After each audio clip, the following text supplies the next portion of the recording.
Haleluya, terima kasih Tuhan. Terima kasih Tuhan.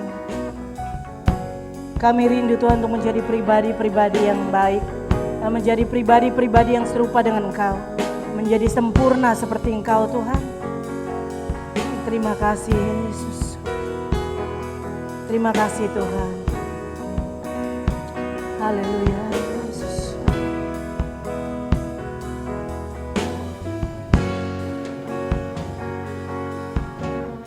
Bapa Kau setia, takkan meninggalkan, dan ku percaya Engkau milikku dan ku milikmu. Kerinduanku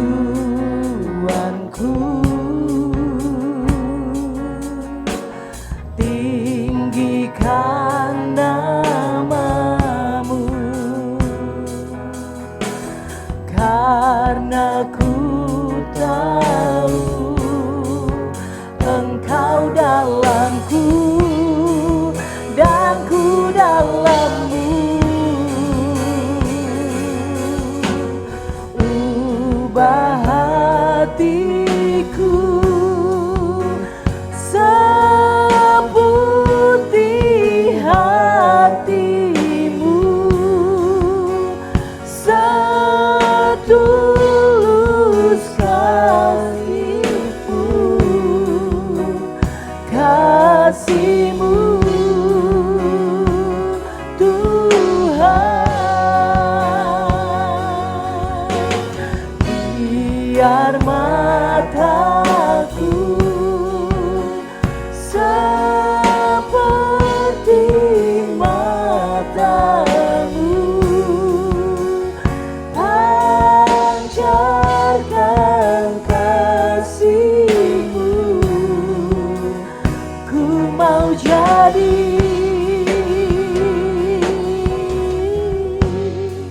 sepertimu. Ini kerinduan kami Tuhan, untuk jadi seperti Tuhan, serupa seperti Engkau Tuhan. Amin Yesus. Amin. Terima kasih Bapa. Terima kasih Tuhan.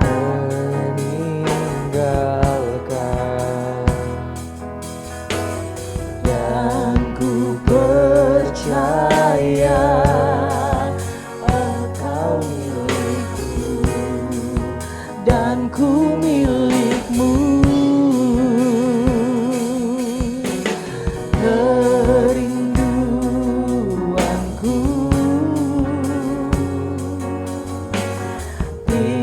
tinggikan namamu, dan ku tahu Engkau dalamku dan ku dalammu. Ubah hatiku seputih hatimu, setulus salibmu, kasihmu Tuhan. Biar mataku seperti matamu, pancarkan kasihmu. Ku mau jadi sepertimu. Mari yang mau diubahkan, ubah hatiku. Mari jadikan pujian ini doa kita. Untuk kita selalu rindu diubahkan, semakin lama semakin baik, semakin sempurna dan serupa seperti Tuhan kita Yesus Kristus. Ya Tuhan, ya Tuhan, kasih-Mu, amin Tuhan, Tuhan, amin. biar mataku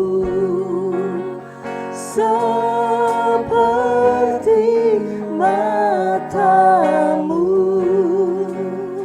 pancarkan kasih-Mu, ku mau jadi. Ubahlah kami Tuhan, amin. Ubah hatiku seperti hati-Mu, seteguh salib-Mu, kasih-Mu, Tuhan, biar mataku pancarkan kasih-Mu, pancarkan kasih-Mu, menjadi, Amin, amin. seperti-Mu. Amin, amin Yesus. Ku mau jadi seperti-Mu Tuhan. seperti-Mu. Amin Yesus. Biarlah kuasa Tuhan bekerja di dalam hati dan pikiran kami, bahkan dalam hidup kami Tuhan. Mengubahkan setiap kami untuk setiap hari kami boleh semakin serupa dengan Engkau Tuhan. Jadikan kami sempurna Tuhan.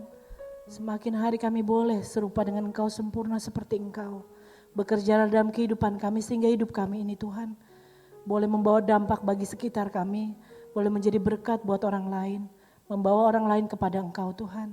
Bekerjalah Tuhan melalui firman Tuhan pada pagi hari ini, melalui hamba-Mu, biar Engkau yang mengurapi, sembunyikan di balik salib-Mu, Engkau yang berbicara menguduskan. Biarlah Engkau Tuhan yang memakai hamba-Mu untuk memberkati setiap kami. Berbicaralah melalui hamba-Mu Tuhan. Kami serahkan waktu ini sepenuhnya ke dalam tangan Tuhan. Allah Roh Kudus yang menguasai hati dan pikiran kami. Biar sungguh hanya Roh-Mu Tuhan yang bekerja di tempat ini dan mengurapi setiap kami. Terima kasih Bapa. Kami bersyukur kepadamu, kami serahkan waktu ini sepenuhnya ke dalam tangan Tuhan. Hanya dalam nama Yesus kami berdoa, haleluya, amin. Puji nama Tuhan, Bapak Ibu dan saudara sekalian. Hari ini pastinya kita semua tetap semangat ya. Amin. Saya melihat antusias Bapak Ibu untuk beribadah. Dan biarlah kita semua bergairah untuk beribadah. Tadi kita sudah memuji Tuhan dan sebentar kita akan bersama-sama belajar firman Tuhan. Hari ini saya mengambil topik mengenai bagianku. Bagianku ini saya rasa melekat ya kepada Bapak Ibu. Mungkin dari belum lahir sampai nanti tua, bagianku ini menjadi bagian hidup dari Bapak Ibu. Nah, nanti kita akan belajar bersama yang dimaksud bagianku itu apa. Ya, tapi kita sekarang melihat bahwa bagianku ini bisa jadi plus, bisa jadi minus. Tapi yang kita lihat Bapak Ibu, bagianku ini kadang orang tuh menjadi egois. Ya. Dan kita juga dengar di media tahun yang lalu ya, kita dengar seorang nenek umur 79 tahun itu digugat oleh anaknya. Ini karena apa? Karena mereka minta bagian. Bagianku mana? Akhirnya mereka tidak mengindahkan lagi orang tua mereka. Nah ini bagianku ini menjadi makanan kita sehari-hari. Bahkan saya ingat waktu kecil, kadang saya bisa berantem dengan adik-adik saya. Karena apa? Saya, mana bagianku? Kadang kalau kita orang tua, kita kasih bagian yang nggak rata, anak-anak itu bisa protes. Ya, dan ini bagianku ini kita akan lihat ya bagaimana kita mengelola bagianku ini. Mari Bapak Ibu, kita akan bersama-sama belajar ya mengenai bagianku ini. Jadi bagianku ini kita lihat dari dua sisi ya Bapak Ibu. Bagianku korelasinya adalah dengan hak. Ya, kita sering dengar tuh, mana hakku? Mana hakku? Padahal di sisi lain kita harus perhatikan bahwa hak ini tidak bisa lepas dari kewajiban. Ya, jadi ini adalah dua kata yang tidak bisa dipisahkan dari kita, yaitu hak dan kewajiban. Nah, kita lihat definisi hak itu apa. Ya, mari kita mau lihat bersama ya Bapak Ibu ya. Hak adalah sesuatu yang harus didapatkan oleh setiap orang yang telah ada sejak lahir bahkan belum lahir. Pada waktu di kandungan, baby yang ada di kandungan itu juga punya hak. Ya. Nah, kemudian kewajiban. Kewajiban itu apa? Kewajiban adalah sesuatu yang wajib dilaksanakan seseorang. Ini yang sering diabaikan Bapak Ibu. Ya, jadi kita manusia tanpa sadar, kita lebih cenderung ke hak-hak kita. Tapi lupa akan kewajiban kita. Ya. Nah, itu yang membuat orang-orang menjadi egois, menjadi ribut, karena fokusnya hanya kepada hak. Tetapi mereka lupa kepada kewajibannya. Kemudian kita lihat ya Bapak Ibu, hak dan kewajiban ini berlaku untuk siapa? Ya, hak dan kewajiban ini berlaku untuk semua individu. Dari yang kecil sampai yang tua, sampai kita dipanggil Tuhan, kita punya hak dan kewajiban. Nah, kemudian kita sebagai warga negara, kita juga punya hak dan kewajiban. Ya, kemudian kita ini warga surga. Kita juga punya hak dan kewajiban sebagai warga surga. Ya. Nah,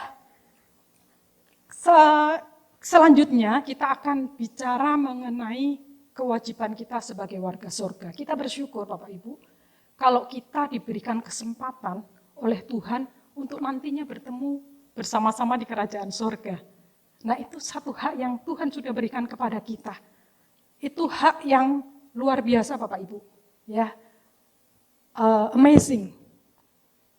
Yang enggak terpikirkan oleh kita, Tuhan berikan itu kepada kita.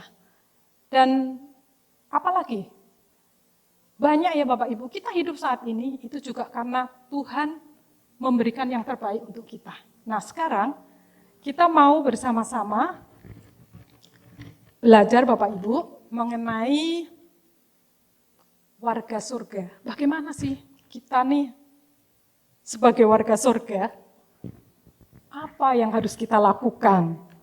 Nah, mari kita mau belajar dari tokoh Alkitab.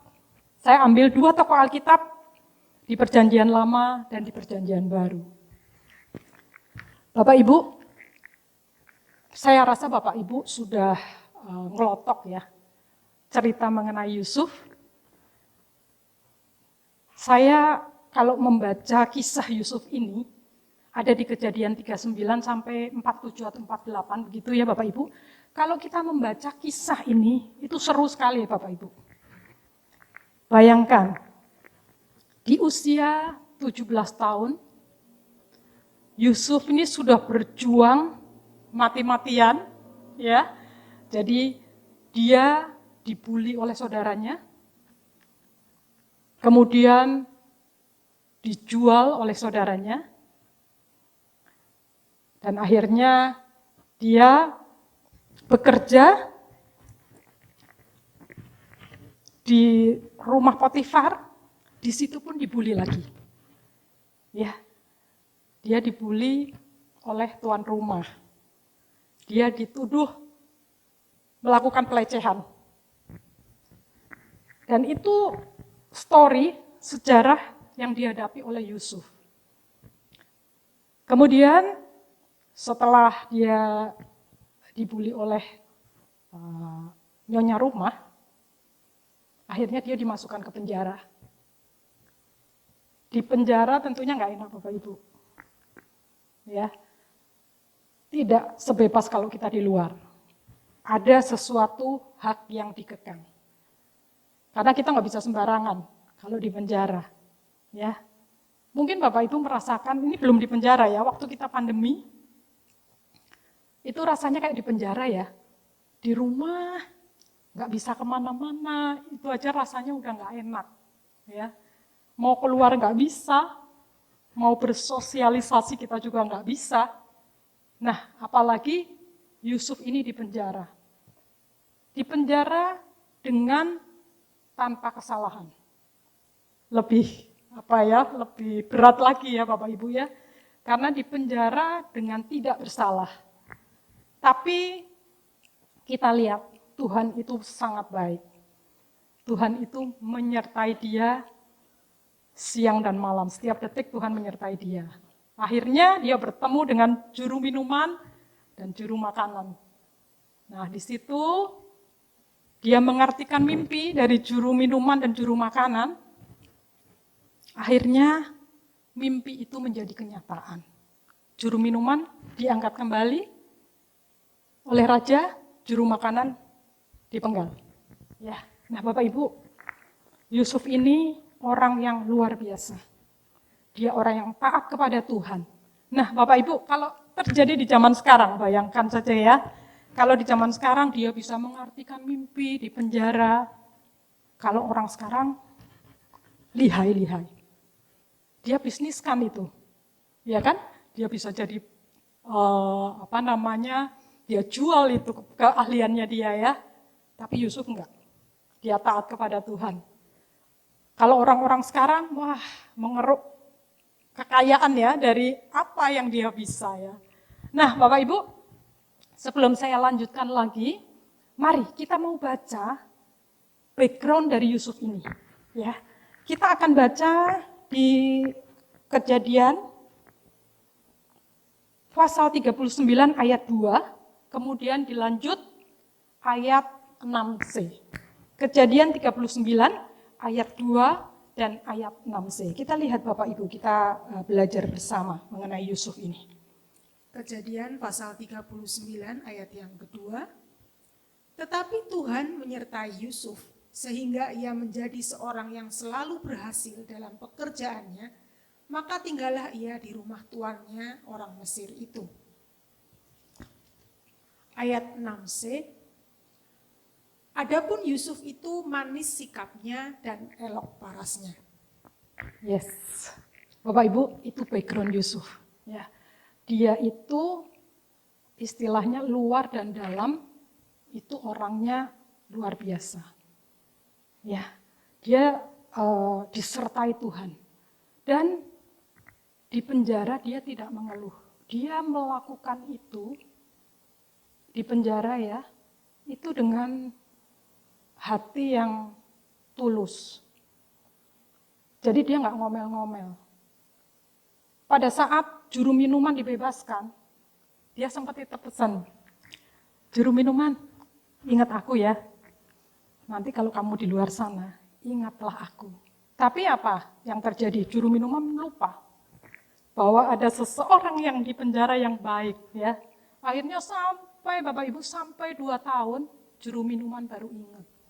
Oh iya, ada seorang Ibrani yang luar biasa ada di penjara. Karena pada saat itu, raja bermimpi dan bingung mau artikan apa itu mimpinya. Akhirnya juru minuman ini ingat. Oh iya raja, ada seorang Ibrani yang luar biasa. Dia bisa mengartikan mimpi, dan saya yakin dia bisa mengartikan mimpi raja. Dan akhirnya Yusuf dipanggil untuk mengartikan mimpi raja. Rajanya takjub, Bapak Ibu. Wah, orang ini memang penuh dengan hikmat. Allahnya luar biasa. Dia melihat Allahnya Yusuf itu Allah yang luar biasa. Dan akhirnya Yusuf menyampaikan arti mimpi itu. Malahan Bapak Ibu, saya persingkat ya ceritanya, malahan akhirnya diangkat jadi penguasa ya di Mesir. Dan apa yang terjadi Bapak Ibu? Wah, story-nya Yusuf nih, Bapak Ibu kalau baca dengan detail, itu bisa menguatkan kita Bapak Ibu. Ini seorang yang cakap, ini yang perlu kita tiru. Dia sudah siap-siap Bapak Ibu jadi warga surga. Dan kita, calon warga surga harus mempersiapkan diri juga ya. Makanya saya ambil mengenai Yusuf ini. Karena dia begitu baik, mengasihi Tuhan, taat kepada Tuhan. Dan akhirnya Bapak Ibu, dia diangkat menjadi penguasa di Mesir, terjadilah kelaparan di mana-mana. Akhirnya saudara-saudaranya datang ke Mesir mencari bahan makanan. Di situ dia bertemu dengan saudaranya. Apa yang terjadi Bapak Ibu? Dia nggak dendam. Luar biasa ya, dendam nggak ada. Bahkan dia melihat saudara-saudaranya, di dalam hatinya dia senang. Ya, senang bertemu dengan saudaranya. Nggak ada pikiran untuk balas dendam, nggak ada. Padahal kalau dia ingat peristiwa waktu dia berusia 17 tahun, wah mesti dongkol banget. Bayangkan Bapak Ibu, dimasukkan ke sumur, dijual, dan perjalanannya di penjara, tapi luar biasa, dia diangkat menjadi penguasa. Dan pada saat itu, saudaranya mencari bahan makanan, akhirnya Yusuf bisa memberkati saudara-saudaranya. Nah itu perjalanan Yusuf Bapak Ibu. Inilah perjalanan yang dapat kita contoh. Ya, dari awal sampai dia menjadi penguasa, dia tetap konsisten. Dia tetap setia kepada Tuhan, dia melakukan hal-hal yang positif. Mari kita mau baca satu ayat lagi, di Kejadian 45 ayat 5, apa yang dikatakan Yusuf. Luar biasa sekali Bapak Ibu. Kejadian 45 ayat yang kelima. Kejadian pasal 45 ayat yang kelima, demikian bunyi firman Tuhan. Tetapi sekarang janganlah bersusah hati dan janganlah menyesali diri, karena kamu menjual aku ke sini. Sebab untuk memelihara kehidupanlah Allah menyuruh aku mendahului kamu. Amin. Bapak Ibu, pada saat itu saudara-saudaranya ketakutan. Karena takut akan dihukum oleh Yusuf. Tetapi seperti kita baca tadi, Yusuf katakan, aku kesini justru untuk dapat memberkati kalian. Nah, ini luar biasa Bapak Ibu. Dia nggak ada pikiran untuk balas dendam, nggak ada. Mungkin kalau orang sekarang ya, wah aku udah disiksa, dibully begitu, mendingan aku balas saja biar aku puas. Ya, kalau saat ini mungkin ada orang yang berpikir begitu, tetapi Yusuf tidak Bapak Ibu. Dia justru bisa menguatkan saudara-saudaranya. Dan inilah teladan yang harus kita contoh Bapak Ibu ya. Itu kisah dari Yusuf. Dia tidak membalas kejahatan-kejahatan itu, tetapi kejahatan dia balas dengan kebaikan. Nah, satu lagi Bapak Ibu, kita mau belajar tokoh di Perjanjian Baru, Paulus. Mari kita mau baca satu ayat terlebih dahulu, Filipi 2 ayat 4. Kita akan lihat seorang Paulus yang begitu kuat, begitu tegar, begitu setia mengikuti Tuhan. Mari kita mau baca Filipi 2 ayat yang keempat. Filipi pasal 2 ayatnya yang keempat. Dan janganlah tiap-tiap orang hanya memperhatikan kepentingannya sendiri, tetapi kepentingan orang lain juga. Amin. Bapak Ibu, Paulus ini juga menjadi teladan bagi kita. Saat ini dia sudah ada di Firdaus, sudah siap-siap saat ini memberikan teladan kepada kita, untuk kita calon-calon warga surga yang akan bertemu dengan Tuhan Yesus, juga orang-orang kudus nanti, kita harus mempersiapkan diri.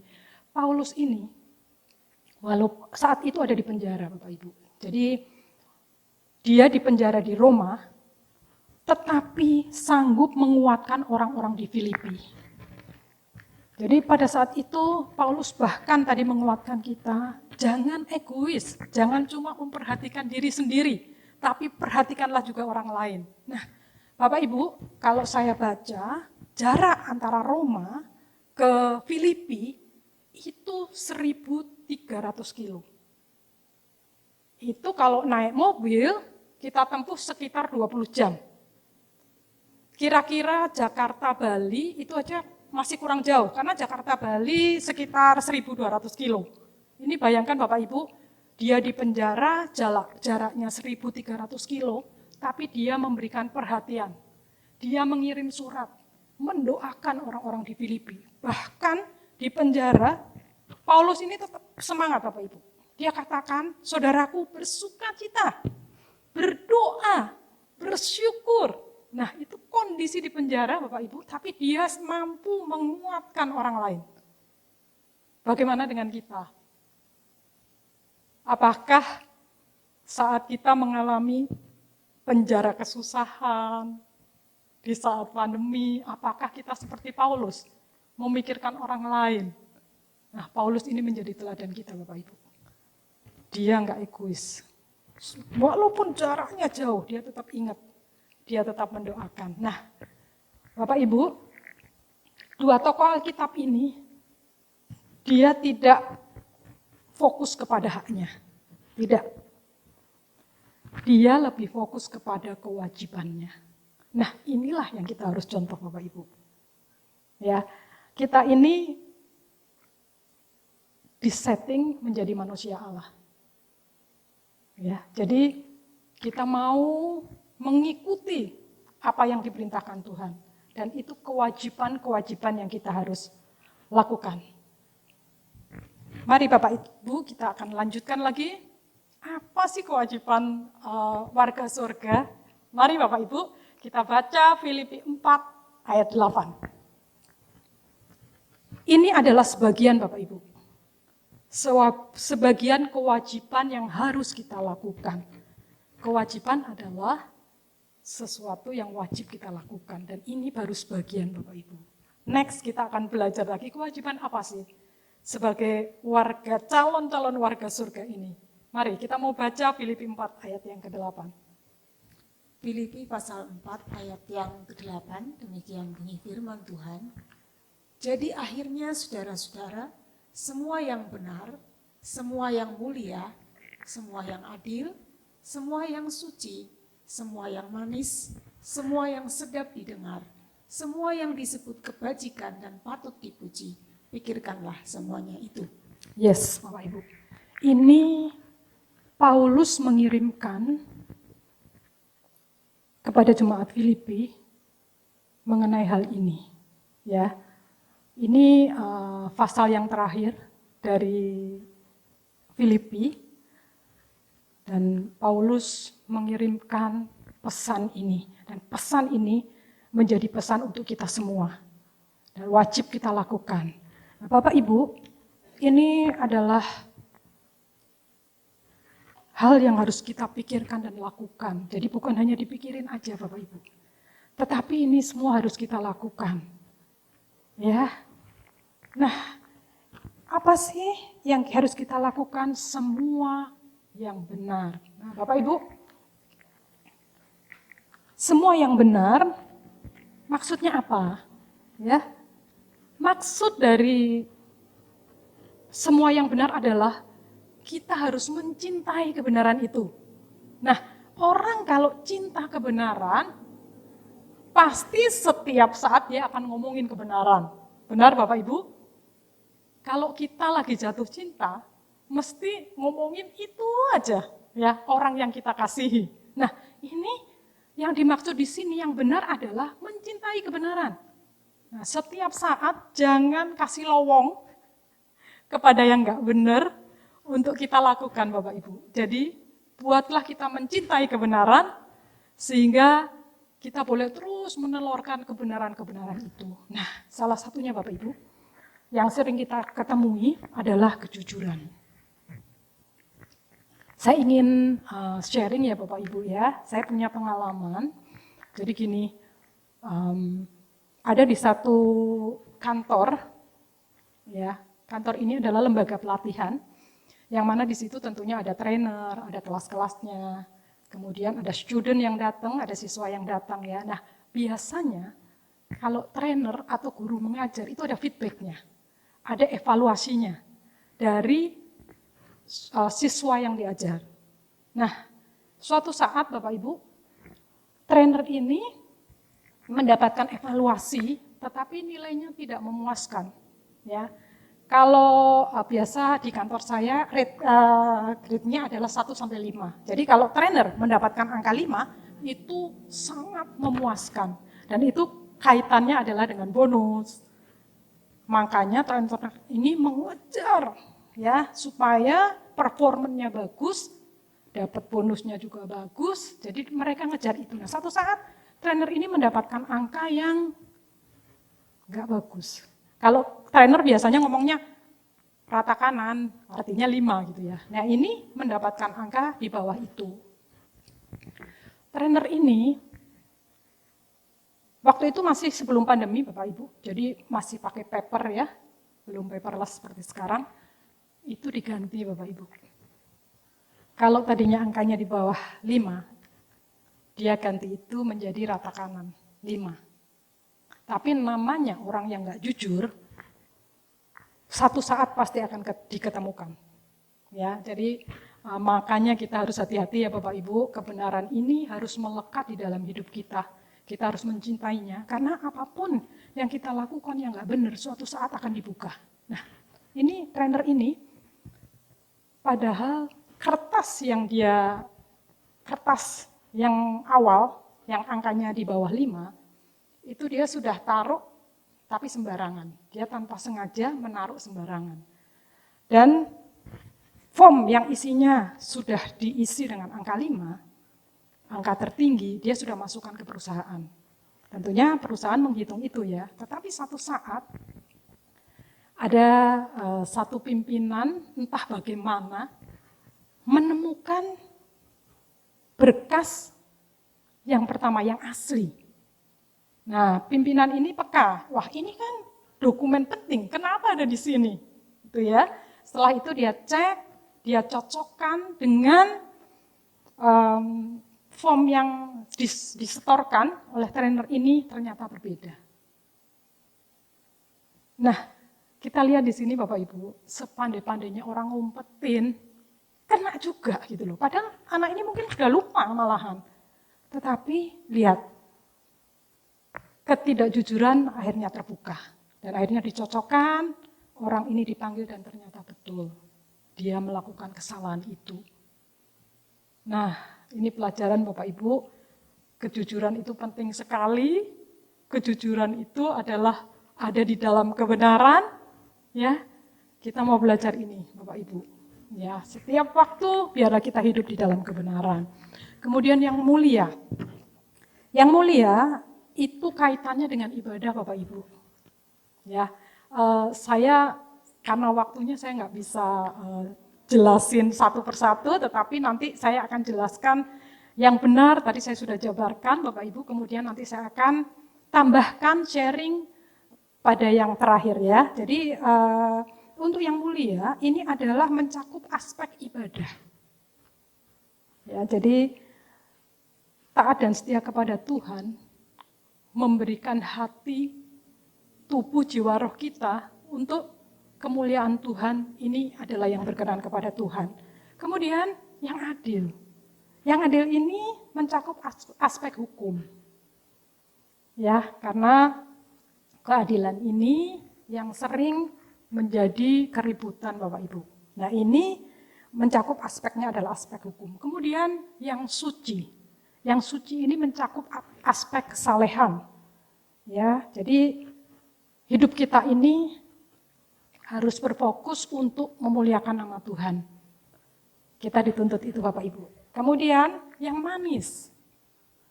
Yang manis ini adalah mencakup aspek estetika Bapak Ibu.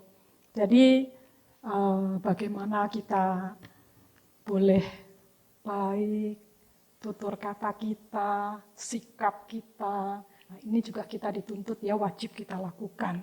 Kemudian yang sedap didengar. Untuk kita bisa memperkatakan yang sedap didengar, kita juga harus memasukkan info-info yang baik. Ya, jadi apa sih tadi malam saya sampaikan di renungan malam, yang sedap didengar tuh yang gimana? Ya, jadi segala sesuatu yang kita bisa membangun orang lain, menguatkan orang lain. Nah, tapi kalau kita nggak nabung di dalam hati kita yang baik, gimana kita mau mengeluarkan itu? Ya, jadi mari kita mau menabung hal-hal yang baik Bapak Ibu. Yang nggak baik segera dibuang aja, tapi tabunglah yang baik. Oke? Kemudian selanjutnya yang disebut kebajikan dan patut dipuji. Ya, Bapak Ibu, supaya kita bisa melakukan kebajikan-kebajikan ini, marilah kita mau isi diri kita dengan kita boleh mendengarkan sharing-sharing dari saudara-saudara kita, ya, sharing yang baik tentunya, yang menguatkan kita. Nah, kita boleh dengarkan itu Bapak Ibu. Kita bisa isi hati kita bisa lihat bagaimana orang-orang sharing tentang kebaikan Tuhan. Sehingga itu menimbulkan perilaku kita untuk berbuat kebajikan. Nah, Bapak Ibu, kalau kita mau berlaku kebajikan ini, kita jangan mendengar sharing yang baik-baik hanya dari rekan kita seiman. Boleh kita mendengarkan dari orang-orang yang tidak seiman. Ada hal-hal baik yang mereka lakukan. Nah, Bapak Ibu, satu sharing lagi ya. Saya 2 minggu yang lalu, saya ke Jakarta, saya naik taksi ke kantor. Taksinya ternyata cewek. Jarang sekali loh supir taksi itu cewek ya. Dan saya sempat ngobrol di taksi, saya katakan, Ibu sudah berapa lama kerja di taksi ini? Sudah lama Bu, 10 tahun lebih. Wah, udah lama ya. Kemudian saya tanya anaknya berapa? Dia bilang anaknya 2. Terus suaminya kerja di mana? Nah, dia sampaikan, Bu, saya ini ditinggal sama suami saya dari anak saya umur 3 tahun dan 1 tahun. Tapi yang saya salut Bapak Ibu, dia katakan gini, Ibu, kita itu hidup gak usah ngeluh. Walaupun saya tahu hidup saya susah, saya berjuang sendiri, tapi gak usah ngeluh Bu, kita jalanin aja. Kita jalani dengan semangat. Ya. Dan akhirnya Bu, sekarang anak saya sudah lulus sekolah. Yang tinggal 1 lagi sekolah. Nah, Bapak Ibu, Ibu ini saya tahu bukan orang Kristen, saya tahu dari gaya bahasanya. Tapi dari pembicaraan dia kita bisa ambil kebaikannya. Ya Bapak Ibu ya, dia cerita. Malah nasihati saya Bapak Ibu. Bu, gak usah, hidup ini gak usah ngeluh Bu, jalanin aja. Saya dulu begitu ditinggal, saya bikin catering, katanya gitu. Bikin catering tapi bangkrut Bu. Tapi saya tetap berjuang, akhirnya saya menjadi driver taksi. Nah, Bapak Ibu, inilah kebajikan-kebajikan yang dilakukan orang lain, tentunya dengan kita mendapatkan sharing ini, ya kesaksian ini, kita harus lakukan yang lebih. Jangan di situ aja Bapak Ibu, tapi kita lakukan lebih, kita dengar, kita lihat nih, sharing-sharing orang yang luar biasa. Kita lakukan itu, bahkan kita bisa lakukan lebih. Nah, itu Bapak Ibu mengenai kewajiban warga surga yang harus kita lakukan. Tadi di awal saya katakan bahwa ini baru sebagian loh kewajiban kita. Next, pasti kita akan belajar lagi mengenai kewajiban kita berikutnya. Saat ini kita sedang belajar, kita di training untuk menjadi baik.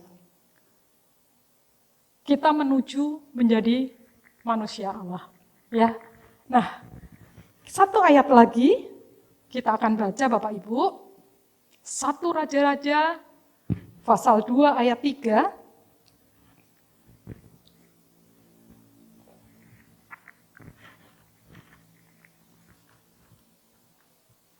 1 Raja-Raja 2 ayat yang ketiga. 1 Raja-Raja pasal 2 ayatnya yang ketiga, demikian bunyi firman Tuhan. Lakukanlah kewajibanmu dengan setia terhadap Tuhan Allahmu, dengan hidup menurut jalan yang ditunjukkannya, dan dengan tetap mengikuti segala ketetapan, perintah, peraturan, dan ketentuannya, seperti yang tertulis dalam hukum Musa, supaya engkau beruntung dalam segala yang kau lakukan dan dalam segala yang kau tuju. Amin.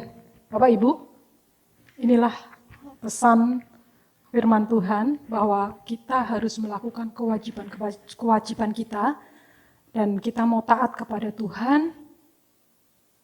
Firman Tuhan katakan saat kita fokus kepada kewajiban kita, maka Tuhan akan selalu menyertai kita. Dan tertulis tadi bahwa di dalam perjalanan kita akan beruntung. Apa itu beruntung? Artinya kita boleh mendapatkan kebijaksanaan, hal-hal yang mujur dan kesuksesan ada di tangan kita. Puji nama Tuhan Bapak Ibu, mari kita mau bersama-sama, kita melakukan kewajiban-kewajiban kita. Kita nggak usah pikirin hak-hak kita. Hak-hak yang Tuhan janjikan tuh Tuhan udah siapin, udah sediakan buat kita, ya. Nah, sekarang kita mau lakukan kewajiban kita. Apa yang harus kita terima, hak kita, yang harus kita terima itu Tuhan akan penuhkan. Puji nama Tuhan, Bapak Ibu, itulah firman Tuhan hari ini. Mari.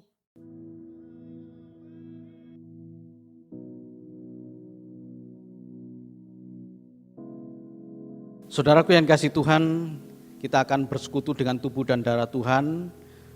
Bapak, Ibu, dan saudaraku bisa mempersiapkan secara mandiri roti dan anggur yang akan kita makan dan minum dalam perjamuan kudus ini. Mari kita satu di dalam doa. Bapa Allah yang baik, kami bersyukur kepada Engkau Tuhan. Saat ini Engkau mengajar kami Tuhan untuk hidup dalam kehendak-Mu Tuhan secara benar. Terima kasih Tuhan buat kebenaran firman Tuhan. Dan sebentar kami akan bersekutu dengan tubuh dan darah Tuhan. Pada tangan kami ini ada roti sebagai lambang tubuh Tuhan dan anggur sebagai lambang darah Kristus yang sebentar akan kami makan dan minum. Dan inilah kebenaran firman Tuhan. Sebab apa yang telah kuteruskan kepadamu telah aku terima dari Tuhan, yaitu bahwa Tuhan Yesus pada malam waktu ia diserahkan mengambil roti, dan sudah itu ia mengucap syukur atasnya. Ia memecah-mecahkannya dan berkata, inilah tubuhku yang diserahkan bagi kamu, perbuatlah ini menjadi peringatan akan aku. Mari kita angkat roti dengan tangan kanan kita lebih tinggi dari kepala kita, hormat akan tubuh Tuhan. Bukankah roti yang kita pecah-pecahkan adalah persekutuan dengan tubuh Kristus? Haleluya. Dalam nama Tuhan Yesus kita makan tubuh Tuhan.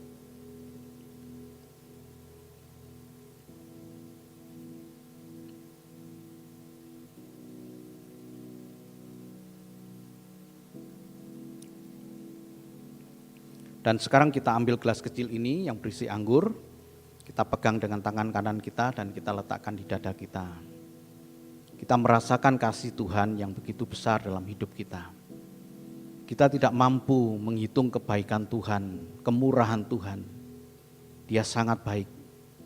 Dia sungguh baik bagi kita. Demikian juga ia mengambil cawan sesudah makan lalu berkata, cawan ini adalah perjanjian baru yang dimeteraikan oleh darahku. Perbuatlah ini setiap kali kamu meminumnya, menjadi peringatan akan aku. Mari kita angkat gelas kecil ini lebih tinggi dari kepala kita, hormat akan darah Kristus. Bukankah cawan pengucapan syukur yang atasnya kita ucapkan syukur adalah persekutuan dengan darah Kristus? Dalam nama Tuhan Yesus kita minum darah Tuhan.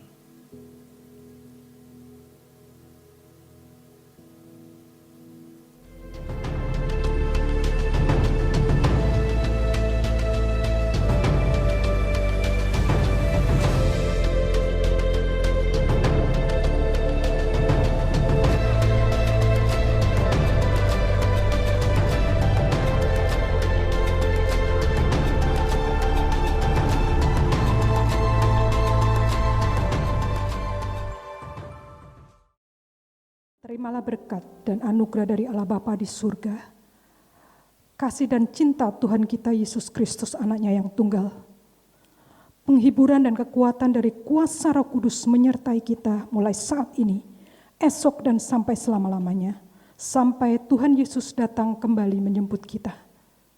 Engkau Allah yang baik, Engkau Allah yang sangat baik, Engkau Allah yang mengasihi kami, Engkau Allah yang memberkati kami, Allah yang melindungi kami, Allah yang menyinari dengan wajah-Mu dan memberikan kasih karunia.